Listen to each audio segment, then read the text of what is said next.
ජින්නා ඔයාද කලින් මාවනේ? ඔව් ටිකිරාද මගෙන් මොනවද අහන්නේ? මං අද ජින්නගෙන් අහන්නේ 3 තේරවිලි ටිකක්. ඒකත් හොඳයි ටිකිරා. එහෙනම් ඉතින් අහමුකෝ බලන්න. ඊට කලින් මං අද කැමති වීඩියෝ එක බලන ගමන්ම යාළුවන්ට තෝරන්න තේරවිල්ලක් දීලා ඉන්න. ඒකත් හොඳයි ටිකිරා.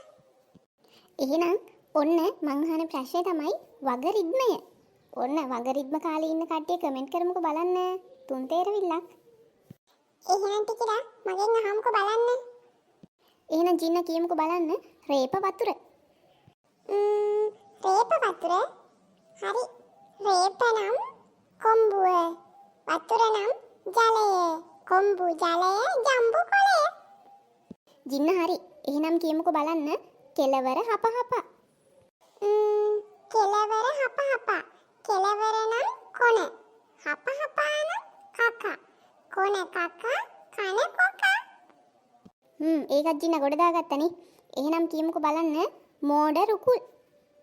මෝඩ රුකුල්. මෝඩ නම් ගොන්. රුකුල් නම් අඩ. ගොන් අඩ අංගොඩ.